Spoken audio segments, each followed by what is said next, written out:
My God, mother-in-law, did you seriously come to your own husband's funeral in that cheap dress?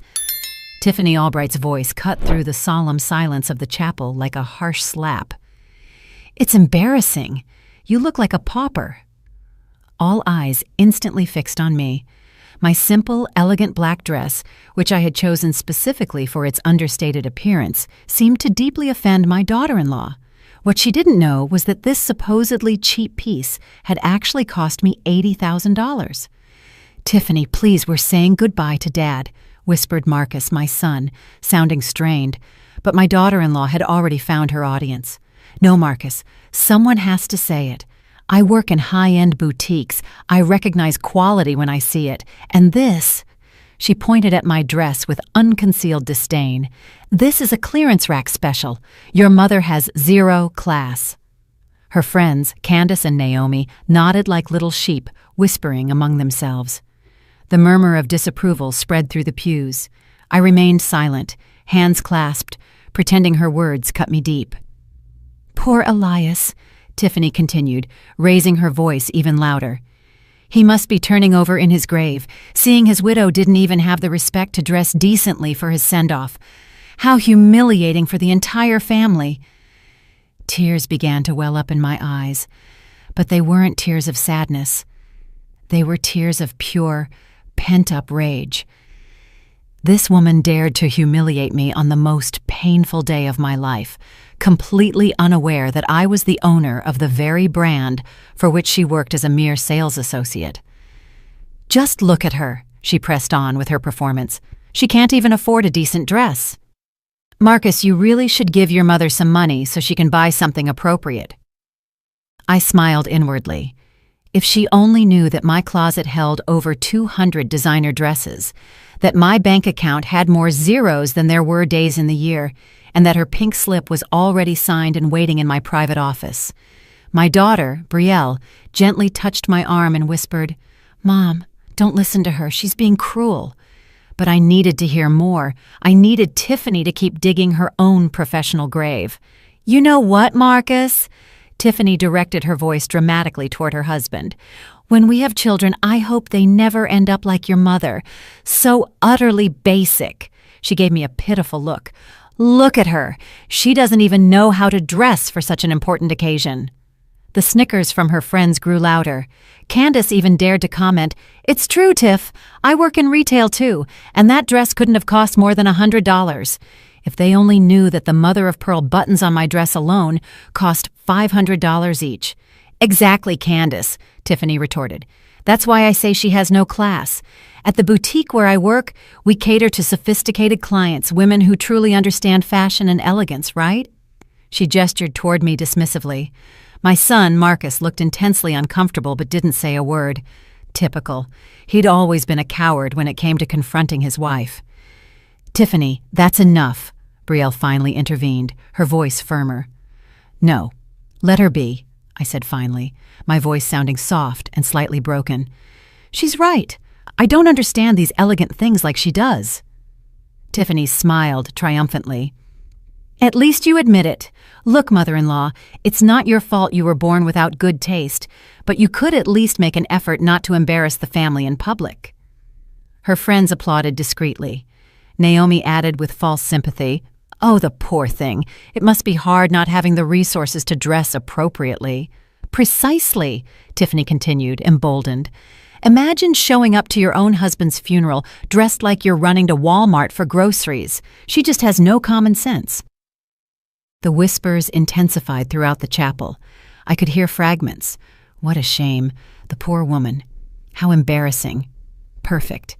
The more people who witnessed this public humiliation, the sweeter my revenge would be. "And those shoes," Tiffany went on, pointing at my classic black pumps. "They look like something you'd find at a flea market. Goodness, if I were her, I'd be ashamed to leave the house like that." Those pumps were a $12,000 custom pair. But she would never know. "Look, mother-in-law," she said condescendingly, leaning in toward me. "I know you don't have much money, but the next time you need to dress for something important, I can lend you something from my wardrobe. I have connections at the best stores." The irony was delicious. This woman, who earned a base of barely $3,000 a month selling my clothing in my boutique, was offering to lend me dresses. If only she knew that I personally signed her paycheck. "That's very kind of you, Tiffany," I replied in a trembling voice, "but I wouldn't want to cause you any trouble." "It's no trouble, it's Christian charity," she responded with a fake smile. "It's what any decent person would do in my place." Her friends murmured their approval. Candace even commented, "You're an angel, Tiff. Not everyone would be so generous to someone so limited." Limited. The word echoed in my mind. If they only knew that my limitation included owning 17 luxury boutiques, 3 textile factories, and a fortune exceeding $100 million. Furthermore, Tiffany added, now addressing the entire congregation, "I think we can all learn a lesson from this, the importance of education, of having aspirations, of not settling for mediocrity." The discreet applause confirmed that she had achieved her goal, turning my husband's funeral into her personal show of moral superiority. "Poor Elias," she sighed theatrically. "He was always worried about his mother-in-law. He used to say he didn't know how she'd manage without him." He was right about one thing. My late husband always worried about me, but not for the reasons she imagined. He knew my heart was too kind, that I forgave too easily. He always told me, "Serafina, the day I'm gone, don't let anyone trample on you." That day had arrived. After the spectacle Tiffany created at the funeral, I drove home in my 2015 Honda Civic, a car I deliberately chose to maintain my facade as a poor, helpless widow. The truth was, my private garage held a Bentley, a Mercedes S-Class, and a Porsche that no one knew about. But today, I needed to continue being the Serafina everyone thought they knew. The unrefined mother-in-law, the widow without resources, the woman who, according to my daughter-in-law, had no trace of elegance. Arriving at my modest apartment, I slipped off my $12,000 pumps and poured myself a glass of wine. Not just any wine, but a vintage Bordeaux that cost $5,000 a bottle. But to the outside world, I was the lady who bought boxed wine at the grocery store. My phone rang. It was Brielle, my daughter. "Mom, I'm so sorry about what happened today. Tiffany behaved horribly." "Don't worry, sweetheart," I replied in a tired voice. "I'm used to her comments." "But it's not right, Mom. To act like that at Dad's funeral? It's inhuman." Brielle didn't know the truth about my financial situation. I had decided years ago to keep my own children in the dark. It was safer that way, less complicated, and it allowed me to truly see the people around me. "I'm going to talk to Marcus tomorrow," Brielle continued. "He can't let his wife treat you like that." "No, please don't do that. I don't want to cause trouble in their marriage." But the trouble was already brewing. Tiffany didn't know it yet, but her employer would receive a very specific phone call tomorrow. After hanging up, I went to my secret study, a room none of my children knew about, hidden behind a seemingly normal bookshelf. There lay my true treasures: the contracts for my companies, the financial statements for my boutiques, and of course, the personnel files for all my employees, including Tiffany Albright, sales associate level 2 at my flagship store, with a base salary of $3,000 a month plus commission. I opened her file and reviewed her history. 3 warnings for tardiness, 2 customer complaints about a dismissive attitude, and a supervisor's report noting her unwarranted air of superiority. Perfect. I picked up my private phone, the one I only used for business matters, and dialed Janice, my HR director. "Ms. Coleman, I'm so very sorry for your loss," Janice said with genuine sorrow. "Thank you, Janice, but I need you to handle a personal matter tomorrow." "Of course, name it." "Tiffany Albright, employee at the downtown boutique. I want you to meticulously review her performance over the last 6 months." "Any specific issues?" "Let's just say she's demonstrated a lack of respect for customers that I simply don't tolerate in my company." Janice understood perfectly. She'd been working with me for 15 years and knew that when I spoke in this tone, things were serious. "Understood. You want me to prepare the documentation for disciplinary action. Prepare everything, but we'll wait for the right moment. After hanging up, I sat in my Italian leather chair and reflected on the day's events. Tiffany's public humiliation had only been the appetizer. She had no idea she had just declared war on the wrong person. My late husband, Elias, always told me I was too kind, too tolerant. Serafina, he would repeat, some people confuse kindness with weakness, and when that happens, you have to teach them the difference. For 40 years of marriage, he had been my protective shield. Elias knew about my businesses. He was my silent partner, my most trusted advisor. Together, we built an empire from scratch, always keeping to the shadows, always pretending to be a regular middle-class family. But Elias wasn't here to protect me from vipers like Tiffany anymore. Now I would have to protect myself, and I would do it with the style that only a 70-year-old woman with 50 years of business experience could command. The next day, while Tiffany was bragging on social media about her act of charity in offering to lend me clothes, I was in my executive office reviewing the numbers for all my companies. My personal assistant, an efficient woman named Estelle, who had been with me for 20 years, walked in with a coffee tray. "The monthly reports, Ms. Coleman," she said, placing a pile of documents on my mahogany desk. "How are sales looking at the downtown boutique?" "Excellent numbers this quarter. The new collections have been very well received." "And the personnel?" Estelle hesitated for a moment. "There are a few situations that require attention." "Tell me." "Tiffany Albright has had several incidents with clients. Apparently she makes comments about who can and cannot afford certain pieces." "Interesting. My daughter-in-law had not only humiliated me, but she was also driving away my customers with her snobbish attitude." "Anything else?" "Security cameras caught some questionable behavior. She uses her personal phone for hours during work. She's constantly late, and yesterday she was seen taking photos with merchandise she didn't buy." Every word was another nail in her professional coffin. "Estelle, I want you to schedule a meeting with me for next Friday with all the management of the downtown boutique." "Any specific reason?" I smiled for the first time since Elias's funeral. "It's time to make some personnel changes." The week after the funeral unfolded like a perfectly orchestrated symphony of family hypocrisy. Tiffany took every opportunity to remind everyone how generous she had been with me, offering her wardrobe and her connections to the fashion world. On Wednesday morning, I received a call from Marcus, my son. "Mom, Tiffany told me she offered to help you out with your wardrobe situation." "Yes, she was very kind," I replied submissively. "Look, Mom, I know Dad handled all the finances, and things must be tough for you now. If you need any money—" How ironic. My own son offering me money when I could buy his entire house with the cash in my personal safe. "Don't worry, Marcus. I'll manage with your father's pension." "Are you sure? Because Tiffany says your apartment looks pretty basic and your clothes—" "Your wife is right. I don't understand fashion like she does." I could hear the satisfaction in his voice. "Well, she really knows the business. She works at one of the city's most exclusive boutiques. Her bosses really trust her. If only he knew I was the exact boss they trusted so much." "She must be very talented," I murmured. "She is. In fact, she's expecting a promotion.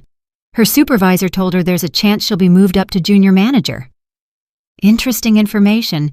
Janice hadn't mentioned anything about promotions for Tiffany. My daughter-in-law was probably inventing the story to impress my son. I'm happy for her, Marcus. "Yeah, and you know what, Mom? When she gets promoted, we'll be earning more money, and we can help you out more often. Maybe we can even take you shopping to some decent places." Every word that came out of my son's mouth felt like another stab. How had I raised a man so blind to his wife's cruelty? "That's very considerate of you, son." After hanging up, I immediately called Estelle. "Estelle, I need information on any rumors of a promotion for Tiffany Albright." "None, Ms. Coleman. In fact, her direct supervisor, Diane, told me yesterday she's considering putting her on probation because of her attitude with clients." "Perfect. Do you have the reports I asked for ready?" "Yes, ma'am. Documented incidents, security recordings, and testimonials from clients who complained about her behavior." "Excellent work. Now I need you to do one more thing." Tell me. I want you to discreetly investigate Tiffany and Marcus's personal financial situation. Income, expenses, debts, everything. Estelle asked no questions. After 20 years of working with me, she knew that when I requested financial information on someone, I had my reasons. On Thursday afternoon, the results arrived on my desk and were even better than I expected. Marcus and Tiffany were living completely above their means. Their apartment cost $3,500 a month, more than Tiffany's entire salary. They had credit card debts exceeding $40,000, a car loan of $22,000, and had requested a salary advance from the boutique last month. But the most delightful detail was that they had applied for a mortgage to buy a $250,000 house, using Tiffany's imminent promotion and future raise as collateral. The house of their dreams, the future they had planned, all depended on an ascent that was never going to materialize. Friday arrived faster than expected. I dressed in my most understated yet elegant executive attire, a black Chanel suit I had purchased in Paris the year before, paired with my authentic Mikimoto pearls. Nothing flashy, but any fashion expert would immediately recognize the quality. At 10 o'clock in the morning, I arrived at the downtown boutique. My boutique. "Good morning, Miss Coleman." Diane, the supervisor, greeted me, using my married name, as she always did in public. "The managers are waiting for you in the office." I walked through the store, observing every detail. The employees worked diligently, attending to clients with professionalism and grace, all except one. Tiffany was leaning on the counter, talking on her cell phone and laughing loudly. Her uniform was wrinkled, her makeup was overdone, and her attitude was completely inappropriate for the sophisticated environment of my establishment. "Girl, you won't believe this," I heard her say into the phone. "My mother-in-law is so pathetic. I swear, Marcus told me yesterday we can take her shopping when I get promoted. Imagine having to teach a 70-year-old woman how to dress." She laughed at her own cruelty, while a customer waited patiently to be served. Yeah, I work at the most exclusive boutique in the city. My boss is super cool. She trusts me a lot. In fact, she's making me a junior manager next week." Lies piled upon lies. Fascinating. So, my mother-in-law showed up to her husband's funeral dressed like a charity case. I swear, it looked like she bought her dress at Burlington. I was so secondhand embarrassed. The waiting client moved to another counter, clearly annoyed by the lack of service. "You know what's the funniest part?" Tiffany continued, oblivious to everything. "She actually thinks her dress was elegant. The poor old lady has no idea what real fashion is." It was at that moment I decided to approach her. "Excuse me," I said softly. Tiffany turned and, for a second, recognized me, likely because she had never seen me dressed appropriately before. "Oh, mother-in-law, what are you doing here?" she asked, covering the phone with her hand, clearly annoyed by the interruption. "I came to do some shopping," I replied innocently. "Marcus gave me some money and said you could help me choose something appropriate." Her attitude changed instantly. The idea of teaching me how to dress visibly excited her. "Oh, that's wonderful. Gotta go," she told her friend. "I have to help my mother-in-law stop making a fool of herself." She hung up the phone and looked me up and down with barely concealed disdain. "All right, mother-in-law. First we need to establish a budget. How much did Marcus give you? Because things aren't cheap here.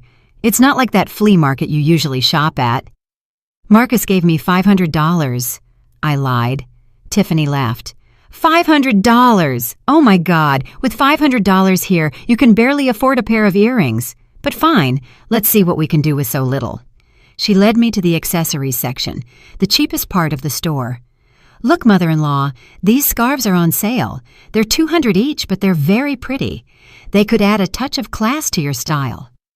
She picked up one of the scarves and showed it to me condescendingly. "See the quality of the silk? This is what true elegance is, not those rags you normally wear." The scarf she held was from my spring collection from last year. I had personally supervised every detail of its design.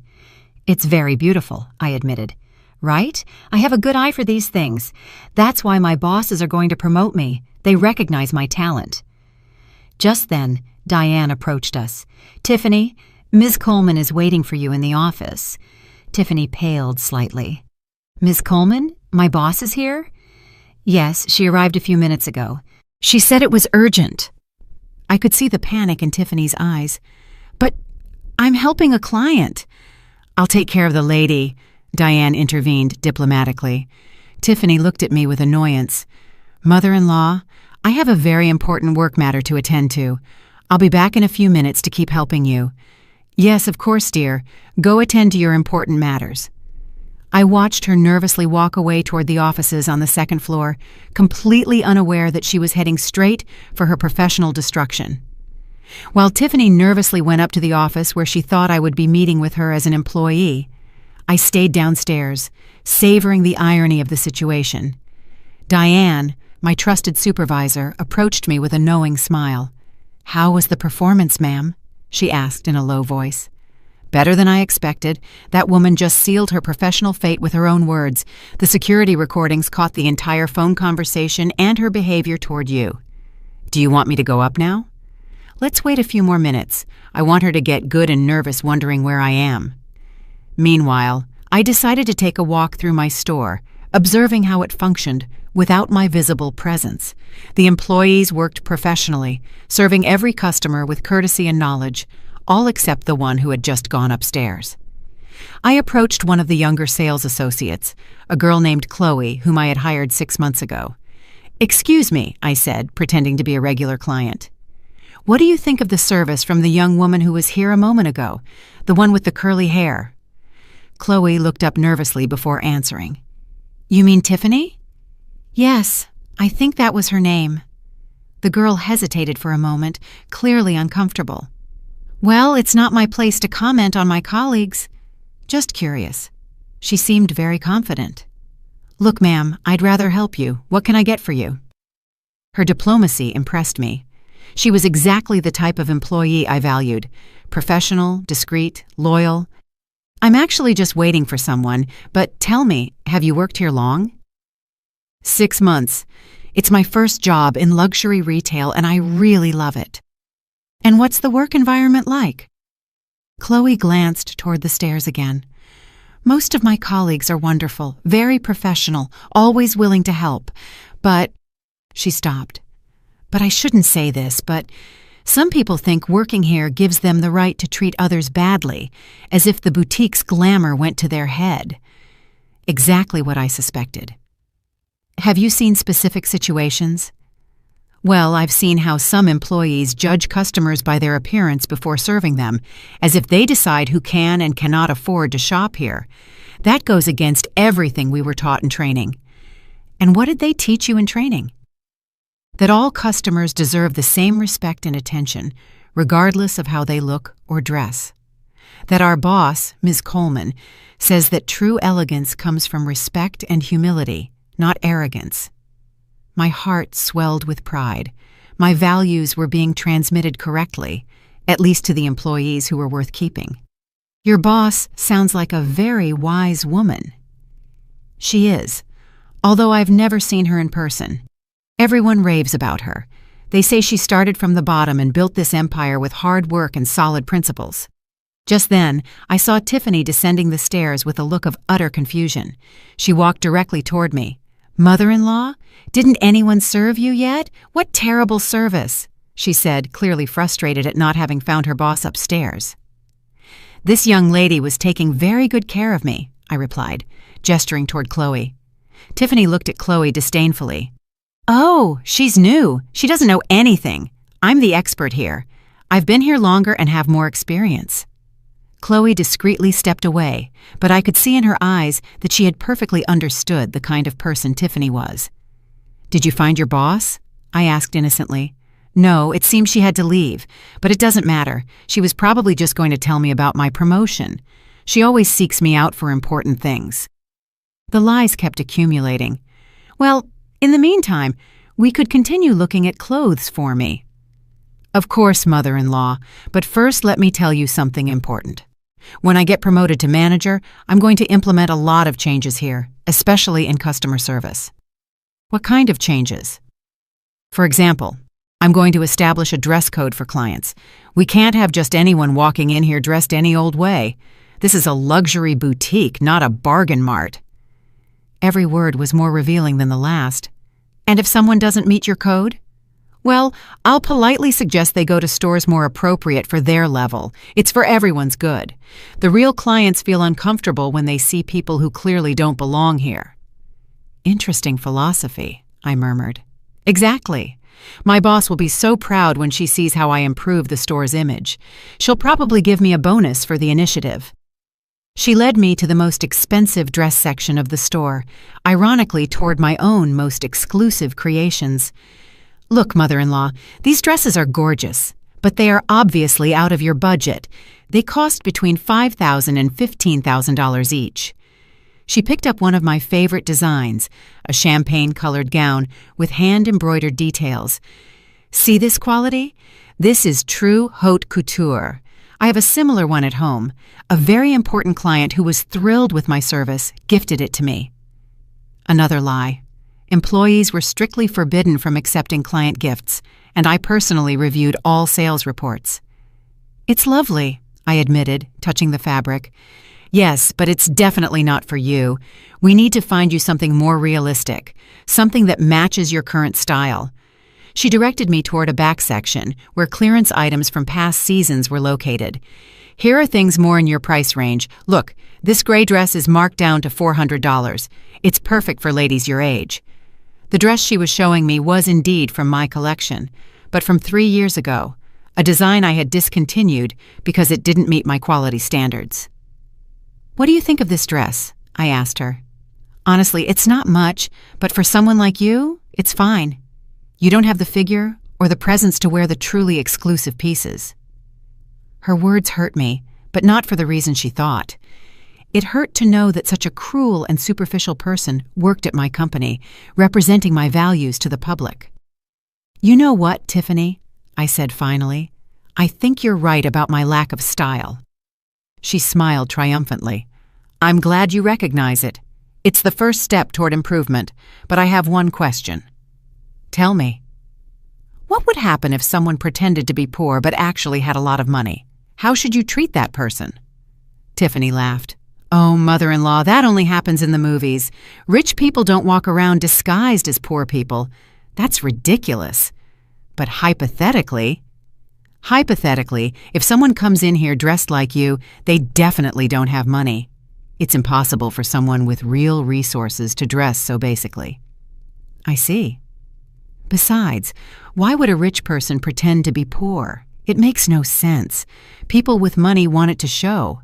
They want to flaunt it, like my VIP clients. They always arrive impeccably dressed, with expensive jewelry, in luxury cars. Very logical reasoning. That's why I'm good at this job, mother-in-law. I know how to read people. I know exactly who can afford what and how to treat them accordingly. At that moment, Estelle, my personal assistant, entered the store discreetly. She saw me and approached. "Ma'am, they're waiting for you in the office," she said with a smile. Tiffany looked at her strangely. "Excuse me, who are you?" "I'm Miss Coleman's personal assistant," Estelle replied matter-of-factly. "And what does my mother-in-law have to do with your boss?" Estelle looked at me, awaiting instructions. I nodded slightly. "Your mother-in-law is my boss." The color drained completely from Tiffany's face. The silence that followed Estelle's words was deafening. Tiffany looked at me as if she had seen a ghost, her face cycling through every shade from white to pale green. "What? What did you say?" she stammered, grasping the counter to keep from falling. "What you heard," Estelle replied with professional calm.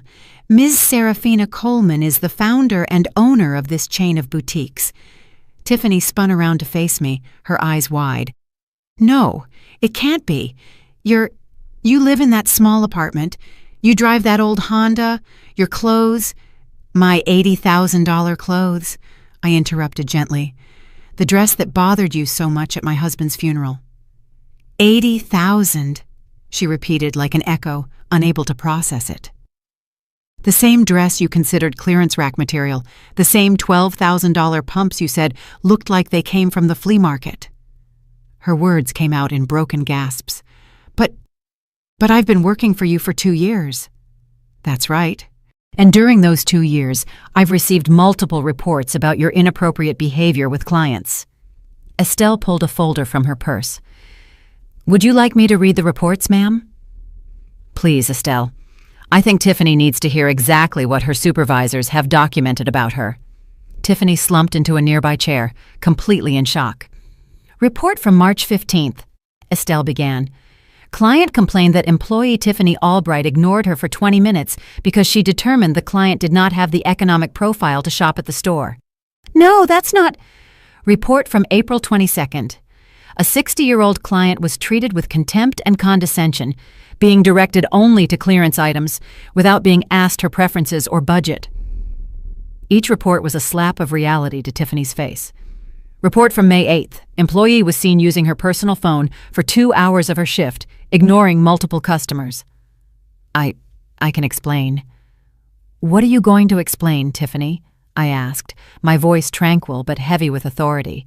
Are you going to explain how you decided to publicly humiliate me at my husband's funeral? Or would you prefer to explain how you just told me that you determine the value of people based solely on their appearance? Tears began to pour from her eyes. Ma'am, I didn't know. If I had known... Exactly. That's the problem, Tiffany. Your respect for people depends on their economic status. You're only kind to those you think have money. I moved closer to her, maintaining my elegant but intimidating posture. Tell me, what would you have done differently at the funeral if you had known who I really was? I never would have... You never would have what? You never would have shown your true personality? You never would have revealed how cruel and superficial you are deep down? Tiffany was openly sobbing now. Please, Miss Coleman. It was a terrible misunderstanding. I respect you very much. I've always respected you. You respected me 5 minutes ago when you told me I didn't have the figure or the presence to wear quality clothes. That was your true opinion of your mother-in-law, the woman who raised the man you love. Tiffany's crying intensified. Other employees had begun gathering discreetly, not coming too close, but clearly aware that something major was happening. Estelle, I told my assistant, could you read the last report? Of course. Report from this morning. Employee Tiffany Albright was recorded by security cameras speaking disparagingly about a client who turned out to be her family member, violating multiple company privacy and professionalism policies. Also, I added, she lied about a non-existent promotion to impress her husband and applied for a mortgage based on that lie. Tiffany sharply raised her head. How do you know about the loan? Tiffany, I know everything I need to know about the people who work for me, especially when those people happen to be family. Estelle continued, the financial investigation shows debts of over $60,000, expenses exceeding family income by 300%, and multiple unreported salary advances. Unreported, I repeated, which means, on top of everything else, you've been lying on your company financial documents. Ma'am, please, I can explain everything. I needed the money to maintain a lifestyle you can't afford, to flaunt wealth you don't possess while belittling others for their apparent lack of resources. The irony of the situation was perfect. Tiffany, who had mocked my supposed poverty, was the one who was truly broke. Tiffany, I said, my voice growing even colder, I want you to understand something very important. I'm not bothered that you didn't know who I was. I'm bothered by how you treated the person you thought I was. But ma'am, I'm bothered that you considered it appropriate to humiliate a 70-year-old widow at her husband's funeral, and I'm bothered that you base your respect for other human beings on the price of their clothing. It wasn't my intention. It wasn't your intention to show your true character, because that is exactly what you did. I turned toward Estelle. Do you have the documents ready? Yes, ma'am. Everything is prepared. Tiffany looked at us with mounting terror. What documents? Your termination papers, of course. No, please, I need this job. We have debts, payments, the new house you plan to buy with money from a promotion that never existed. Please, Miss Coleman, I swear I'll change. I'll be different. You'll change? You'll be different? I approached her again. Tiffany, you are 32 years old. If you haven't learned to treat people with basic respect by this age, you're not going to learn it now. But it's my family. I'm your daughter-in-law. Exactly. You are my daughter-in-law, and that makes your behavior even more unforgivable. Estelle handed me a folder. The termination documents, ma'am. Thank you, Estelle. I took the folder and showed it to Tiffany. Here is your termination letter, effective immediately. You can't do this. It's personal revenge. Personal revenge? I laughed softly. Tiffany, this is simple application of business policy. Customer mistreatment, misuse of work time, lies on official documents, and multiple violations of the Code of Conduct. But I need this job. My husband will— Your husband is going to find out many things today, I interrupted, including how his wife treats his mother when she thinks no one important is watching. Tiffany's tears had turned into desperate sobs. Please, I beg you, give me one more chance. You already had your chance, Tiffany. You had it during 2 years of working here, and especially you had it on the day of the funeral when you could have chosen to show compassion instead of cruelty. But you didn't know. And that is exactly the point. Your true character shows when you think there are no consequences. Estelle, I said to my assistant while Tiffany continued to sob. Please call security to escort the employee out of the building. No, wait, Tiffany screamed, standing up desperately. It can't end like this. I'm family. Family behaves with mutual respect, Tiffany. You decided to break that. I swear I'll change. Give me one last chance. Like the chance you gave me on the day of the funeral? Like the consideration you showed when you decided to turn the most painful moment of my life into your personal show of superiority? Tiffany approached me with her hands clasped, literally begging. Miss Coleman, please think about Marcus. Think about your son. If you take my job, you'll ruin our marriage. I'll ruin your marriage. I looked at her with genuine disbelief. Tiffany, you ruined your marriage the day you decided to publicly humiliate your husband's mother. But he'll hate me. He won't understand. Oh, he'll understand perfectly, especially when I show him the security recordings from today. Her face fell even further. Recordings? Every word you said about me, about my clothes, about my supposed lack of class, every cruel comment you made on the phone, thinking no one important was listening. Estelle intervened discreetly. Security is on the way, ma'am. Perfect. I turned back to Tiffany. You now have approximately 5 minutes to clear out your locker and turn in your employee badge. This is an abuse of power. It's family persecution. Abuse of power? My voice hardened. Tiffany, the abuse of power was when you humiliated a 70-year-old woman in front of her entire family because you thought you could do it without consequences. But you have millions. I only have this job. And whose fault is that? Did I force you to live beyond your means? Did I force you to lie about non-existent promotions? Did I tell you to apply for loans based on fantasies? Chloe, the young employee who had talked to me earlier, approached timidly. Ma'am, do you need anything? Yes, Chloe. I want you to observe this very carefully.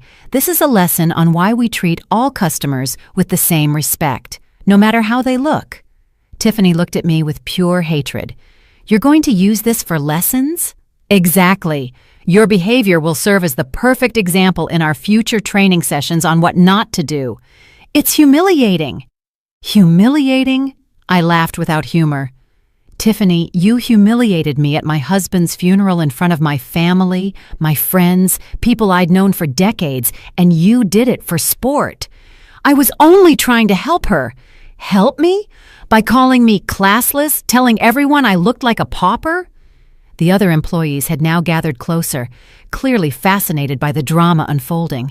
I could see in their faces a mix of shock and, I must admit, satisfaction at finally seeing consequences for Tiffany's toxic behavior. Miss Coleman, Diane, my supervisor, intervened. Do you want us to document this incident to share with the other branches? Excellent idea, Diane.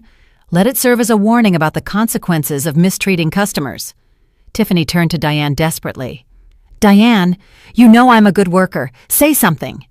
Diane looked at her with an expression mixing compassion and disappointment. Tiffany, I gave you multiple warnings about your attitude with clients, especially the older ladies, but I never thought— You never thought what? That the older ladies deserved respect? That they might have more money than they appeared to?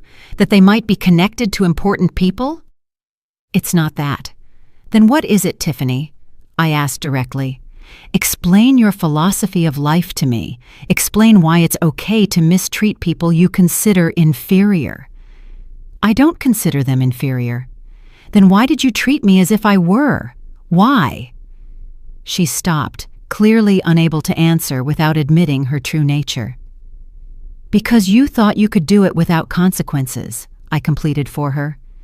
Because you thought I was just a poor old lady who had no power to fight back. Just then, 2 security guards arrived. Ms. Coleman? Yes, please escort Ms. Albright while she gathers her personal belongings. She no longer works here. Tiffany walked toward her locker with slumped shoulders, escorted by security. But before she reached it, she turned back to me one last time. What are you going to tell Marcus? I'm going to tell him the truth, Tiffany. I'm going to show him exactly who the woman he married is. He loves me. He won't care. He won't care that his wife humiliated his mother at his father's funeral. He won't care that you lied about your job to secure loans. He won't care that you put them in a desperate financial situation because of your fantasies of grandeur. Tiffany had no answer for that. As she cleared out her locker, I addressed the employees who had witnessed everything.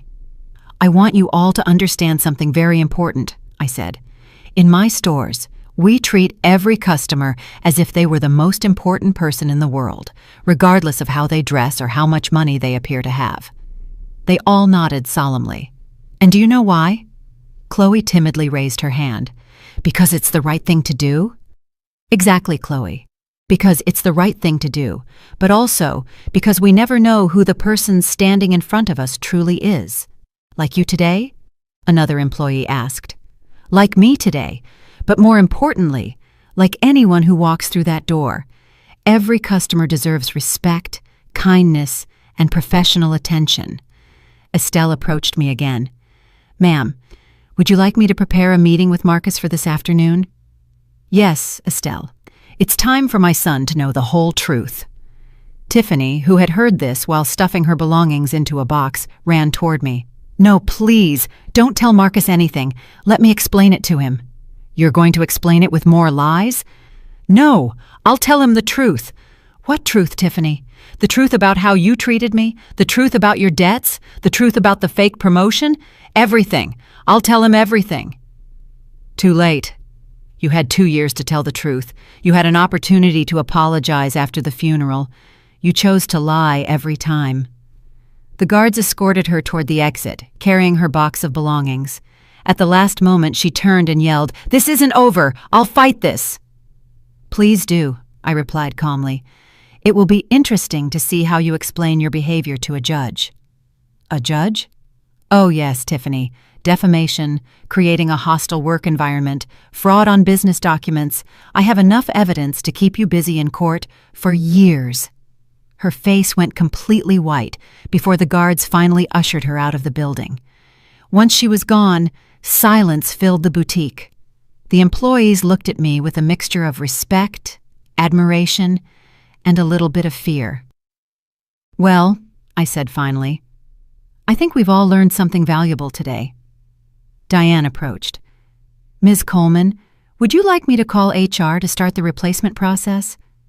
Yes, but I want the new employee to go through a more rigorous interview process, especially regarding values and customer service. Of course. And Diane, I want Chloe to receive an immediate promotion. Her professionalism today was exemplary.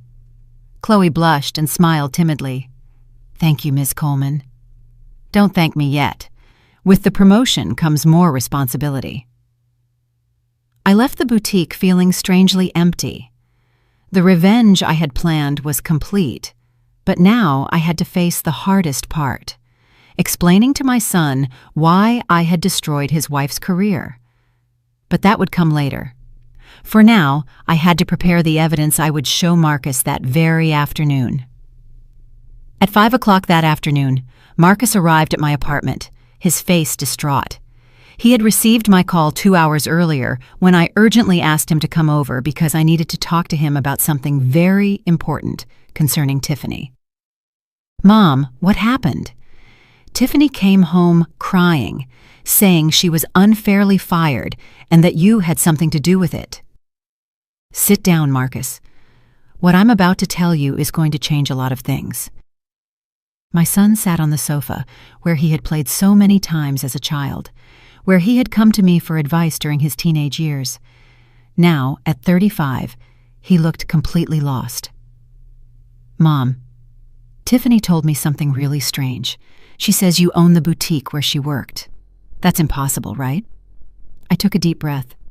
"Marcus, for your entire life, I have kept the true nature of our family's wealth a secret." "What do you mean?" I stood up and walked toward my secret study. "Come with me. It's time you see who your mother really is." When I opened the hidden door behind the bookshelf, Marcus gasped. His expression changed from confusion to utter astonishment as he saw my private office filled with business documents, contracts, and photographs of my boutiques. "What is all this?" "This, my son, is the empire your father and I built over the last 40 years. I showed him the property certificates for the 17 boutiques, the contracts for the 3 textile factories, and the bank statements showing figures he had never imagined. "Mom, we're millionaires." "Yes, Marcus, we are very rich. We have been rich for most of your life. But why? Why did we live like that? Why did you never say anything?" "Because I wanted you and Brielle to grow up with real values. I wanted you to understand the value of hard work, humility, and respect for all people." Marcus collapsed into a chair. "I can't believe it. All this time, you had the chance to show your true character without the corrupting influence of money. And Dad knew? Your father was my partner in everything. Together we decided to keep this secret until the appropriate time to reveal it." "And when was the appropriate time going to be?" "When you demonstrated you could handle the responsibility. When you showed that your values were firmly established." Marcus looked at me with a mixture of admiration and resentment. "And what does this have to do with Tiffany being fired?" That was the question I had been waiting for. I picked up the folder Estelle had prepared with all the evidence. "Marcus, your wife has been working at one of my boutiques for 2 years. During those 2 years, she demonstrated repeatedly that she mistreats clients based solely on their appearance." "That can't be true. No!" I pulled out the first report. "It's documented here how your wife ignored a 60-year-old lady because she felt she didn't have the appropriate economic profile to shop at the store." Marcus read the report, frowning. This must be a misunderstanding." "A misunderstanding?" I pulled out the next document. "And this? And this?" Each report painted a clear pattern of discriminatory and unprofessional behavior. "But the most important thing, Marcus, isn't what she did at work. It's what she did to me." "What did she do to you?" "On the day of your father's funeral, your wife decided to publicly humiliate me because of my clothes. She called me classless, said I looked like a pauper. She mocked my dress in front of the whole family." Marcus paled. "Mom, Tiffany told me she was only trying to help you." "Help me? You thought it was help when she told me I was pathetic, that I was embarrassing the family, that I looked like a beggar." "Mom, I didn't. I thought she was just trying to help. You thought it was okay for someone to treat your mother like that because you assumed she was right about my lack of class." "No, it's not that." "Then why didn't you defend me?" Marcus had no answer for that. "You know what else I discovered today?" I continued, pulling out the financial reports. "That your wife has been lying about a non-existent promotion? That you two applied for a mortgage based on future income that was never going to materialize?" "How do you know that?" "Because I'm a businesswoman, Marcus. When someone attacks me, I investigate everything about that person." I showed him the documents detailing their debts, their excessive spending, and their desperate financial situation. "You owe over $60,000 in credit cards. You live in an apartment that costs more than Tiffany's entire salary. You've been constantly requesting salary advances." Marcus buried his face in his hands. "My God. Your wife has been living a complete lie, flaunting wealth she doesn't have while making fun of others for their apparent lack of resources. And now what's going to happen? Now, Marcus, you have to decide what kind of man you want to be." "What do you mean? Can you stand by a woman who humiliated your mother at your father's funeral? Or can you acknowledge that you married someone who doesn't share your family values?" "Mom, she's my wife. And I'm your mother, the woman who raised you, who taught you about respect and dignity, who sacrificed many comforts to make sure you had an education in values." Marcus was silent for a long time. "What do you want me to do?" "I don't want you to do anything, Marcus. I want you to make your own decision based on what you know now." "And if I choose to stay with Tiffany?" "Then you'll have to live with the consequences of that choice." "What consequences?" "The consequences of choosing someone who believes it's appropriate to humiliate older people for sport." Marcus got up and walked to the window. "My entire world is falling apart." "No, Marcus, your false world is falling apart. Now you have the opportunity to build something real." "Will you help me?" "I will always help you, son, but only if you prove you deserve that help." "How?" "By showing me that the man I raised still exists beneath all your wife's toxic influence." Marcus turned to me, tears in his eyes. "Mom, I'm so sorry I didn't defend you at the funeral." "That's the first step, Marcus. And the second step?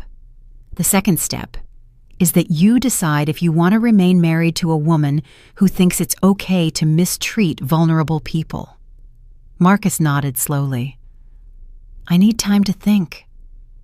"Of course, but Marcus, the time you have to think isn't infinite. Some decisions can't be postponed forever." 2 days after my confrontation with Marcus, my phone rang at 6 o'clock in the morning. It was Brielle, my daughter, and she sounded completely frantic. "Mom, what the hell is going on? Marcus called me crying at midnight saying you're a millionaire and that Tiffany got fired from your job." "It's true." "Good morning, Brielle. Yes, it's true." "How is it true? Since when are we rich? Why did you never tell me?" "Brielle, come home this morning. It's time for you to know the truth, too." "Mom, I'm in total shock. Marcus told me about the boutiques, about the money, about what Tiffany did at Dad's funeral. I can't process it." "That's why you need to come. There are many things to explain." 2 hours later, Brielle was sitting in my living room, looking at the same documents I had shown Marcus. Her reaction was completely different from her brother's. "Mom, why did you never trust us?" "I did trust you, Brielle. I trusted that you would become good people without the corrupting influence of money. But we could have had a better life. I could have gone to a private university, had better opportunities. And would you be the same person you are now?" Brielle paused, thinking. "I don't know." "I do know. You would have grown up with privileges you wouldn't have appreciated, with a sense of superiority that would have damaged your character. But look what happened to Marcus. He married a horrible woman who despises us." "Exactly my point, Brielle. Marcus chose Tiffany when he thought we were a middle-class family. That tells me there's something in his character that needs to be examined." "What do you mean?" "I mean that perhaps Marcus was attracted to Tiffany precisely because she represented the status and sophistication he felt he was lacking." Brielle frowned. "That's pretty deep, Mom. I've had 70 years to observe human behavior, darling. And me? What do you think of my choices?" I smiled. "You chose to be an elementary school teacher. You work with low-income children. You married a good man who is also a teacher. Your values are in the right place. So now I'm going to inherit all this? You and Marcus will inherit everything, but only if you prove you can manage it responsibly. And if Marcus chooses to stay with Tiffany?" "That is a very good question, Brielle." Just then, my phone rang. It was Estelle, my assistant. "Ms. Coleman, Tiffany Albright is here at the main office. She says she needs to speak with you urgently." "Tiffany is there?" "Yes, ma'am. She's quite agitated and says she won't leave until she speaks with you." I looked at Brielle. Would you like to meet your sister-in-law under more authentic circumstances? What do you mean? Tiffany is in my office, probably to beg for her job back. I want to go with you. Perfect. It's time you see exactly what kind of person your brother married. An hour later, Brielle and I arrived at my executive office in my company's main building. It was a space my children had never seen. Marble floors, floor-to-ceiling windows with a panoramic view of the city, designer furniture, and original artwork. My God, Mom, Brielle whispered. This is breathtaking. 40 years of hard work, darling. Estelle met us in the lobby. She's in the waiting room. She's been there since 8 o'clock this morning. Has she said anything? Only that she needs to speak with you about a terrible injustice and that she won't leave until you listen to her. Perfect. Send her into my office in 5 minutes. Brielle and I settled into my office. I behind my mahogany executive desk, Brielle in a side chair where she could observe the entire interaction. When Estelle ushered Tiffany in, her transformation was evident. She was no longer the arrogant, self-assured woman from the funeral. She had deep circles under her eyes, smudged makeup, and her clothes were wrinkled as if she had slept in them. Miss Coleman, she began immediately, thank you for seeing me. I know I made terrible mistakes, but I need you to understand my situation. Sit down, Tiffany. It was then she noticed Brielle. Brielle, what are you doing here?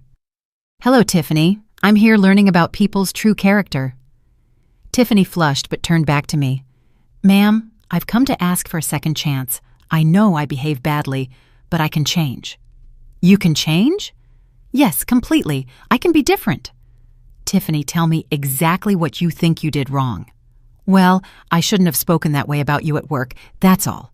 And I shouldn't have used my phone during work hours. Anything else? Tiffany thought for a moment. And I shouldn't have been late. Brielle and I exchanged glances. Tiffany truly didn't understand the gravity of what she had done. Tiffany, I said patiently, what about the funeral? The funeral? Yes, my husband's funeral. Do you recall anything specific from that day? Well, I was trying to help you with your image. Help me? Yes, I thought if I gave you advice on how to dress better? Brielle interrupted her. Tiffany, do you really think publicly humiliating someone is helping? I didn't humiliate her. I was only being honest. There it is, I said to Brielle. The real problem. She doesn't believe she did anything wrong. But I can learn, Tiffany insisted desperately. I can take customer service classes. I can go to therapy, whatever it takes. And why would you do all that? Because I need the job. We have huge debts. The house we wanted to buy. Marcus will hate me if we lose everything because of me. Interesting, I murmured. You haven't mentioned feeling any remorse about hurting me. Of course I feel remorse. Remorse about hurting me or remorse about the consequences that brought upon you? Tiffany opened her mouth, but no words came out. Because there's a very important difference between those two things, Tiffany. I feel bad about hurting you. When did you start feeling that? At the funeral? When you were calling me classless? Or when you found out who I really am? Tiffany started to cry. Please, Miss Coleman, don't punish me for the rest of my life for one mistake. One mistake? Brielle stood up from her chair. You call humiliating a 70-year-old widow at her husband's funeral a mistake? Brielle, please. No, Tiffany. You've been married to my brother for 2 years, and you never, not once, showed genuine respect for my mother. That's not true. I pulled another document from my desk. I have reports here from 3 family gatherings where you made dismissive comments about my taste, my clothes, my house. Those were just casual comments. Casual comments that revealed your true opinion of me. Tiffany turned to Brielle desperately. Brielle, talk to your mother. Tell her to give me another chance. Why would I do that, Tiffany? Because you're my brother's wife? We're family? Family treats each other with respect, Brielle responded firmly. Something you never understood. But I can learn. At 32 years old? I asked. Tiffany, if you haven't learned basic respect for others at this point in your life, you won't learn it now. That's not fair. Not fair? I stood up from my desk and approached her. You know what's not fair, Tiffany? That a 70-year-old woman has to endure public humiliation on the most painful day of her life. You know what else isn't fair? That my employees have to work with someone who constantly makes them feel bad about themselves. I never what? Never told your colleagues that certain clients didn't belong in the boutique? Tiffany fell silent. Never made comments about people's status based solely on their appearance? More silence. Tiffany, the problem isn't that you made mistakes. The problem is that your behavior revealed your true character. My true character can change. No, Tiffany, your behavior can change out of convenience, but your character is already formed. She broke down completely, sobbing uncontrollably.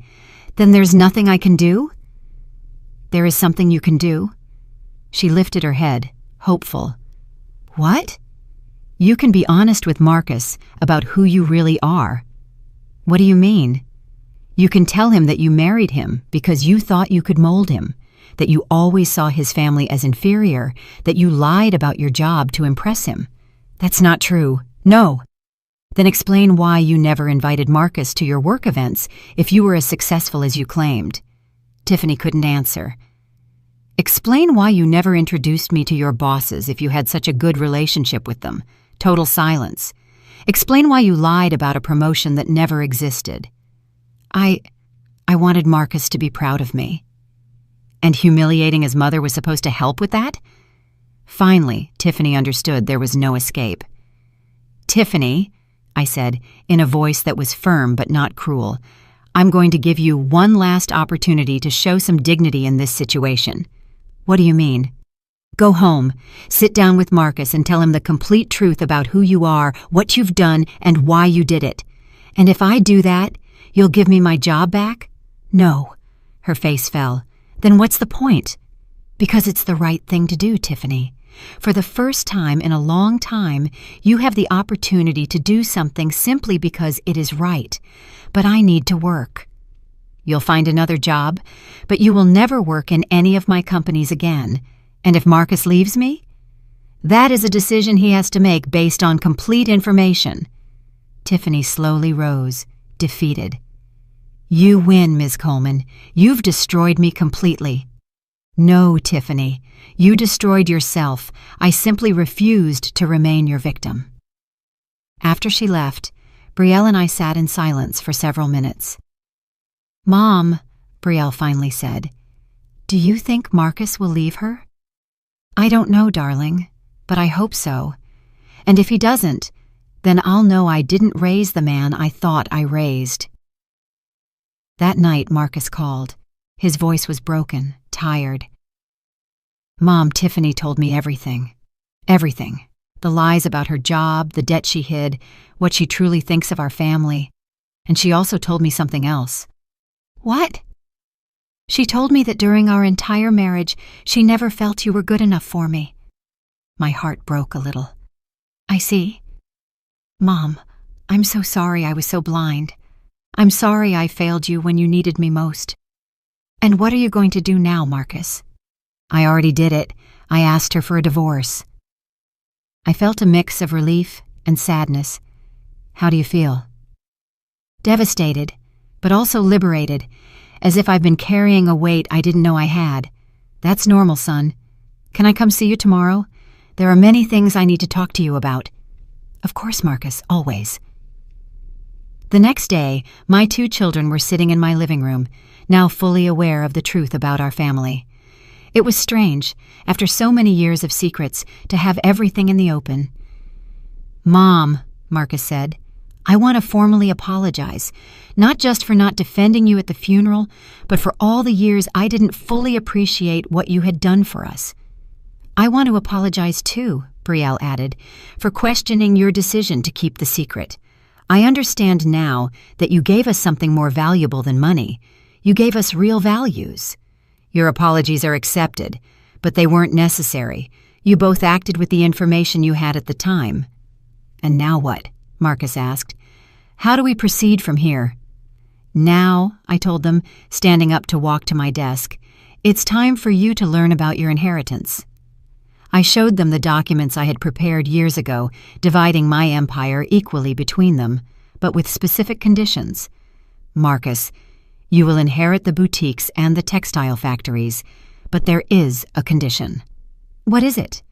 You have to work in the business for 5 years, starting from the bottom, learning every aspect of the operation. From the bottom, as a floor salesman? I want you to understand what it's like to deal with all types of customers, what it's like to earn the respect of the employees, what it's like to build something through hard work. Marcus nodded solemnly. I accept. Brielle, you will inherit the real estate properties and the financial investments, but your condition is different. What is it? I want you to use a significant portion of that inheritance to create charitable foundations, especially focused on education for low-income children. Brielle's eyes filled with tears. Mom, that's perfect. But you both have one additional condition that is non-negotiable. What is it? They asked in unison. You can never, ever use your wealth to mistreat other people. The money I'm giving you comes with the responsibility to use it to uplift others, not to belittle them. Of course, Mom, Marcus said. And if I ever discover that you are using your position to humiliate or belittle someone, you will lose your entire inheritance immediately. Understood, they both said. 6 months later, I was sitting in my office reviewing the monthly reports when Estelle walked in with a smile on her face. Ma'am, you have a visitor. Who is it? It's Marcus, but I think you should see this for yourself. Marcus walked into my office, but he didn't look like the Marcus I knew. He was wearing the floor salesman's uniform from the boutique. He had a different energy in his eyes and a genuine smile on his face. Hey, Mom, do you have a minute to talk to one of your employees? Of course. How's your first month going? It's the hardest job I've ever done in my life, and also the most gratifying. Tell me about it. Yesterday, I served a woman who came in dressed very simply. She was a widow, like you, and clearly didn't have much money. My old instincts told me to direct her to the clearance section. And what did you do? I gave her the exact same treatment I would give any other client. I showed her the whole store, explained the quality, and made her feel like the most important person in the world. She bought a $50 scarf. But Mom, the smile on her face was priceless. She told me it had been years since anyone had treated her with such kindness in a store. I felt my heart swell with pride. And how did that make you feel? Like I finally understood what you and Dad tried to teach me all these years. At that moment, I knew I had made the right decision. The pain of Elias's funeral, the public humiliation, the destruction of Tiffany's career, it had all been worth it to reach this moment. Marcus, I told him, your father would be so proud of the man you've become. Are you proud of me? Immensely. He came around my desk and took my hands. Mom, there's something else I want to tell you. What is it? Thank you for not letting me stay married to a woman who didn't respect you. Thank you for teaching me that real love includes defending the people you love, especially when they can't defend themselves. And Tiffany? I heard she's working at a department store now.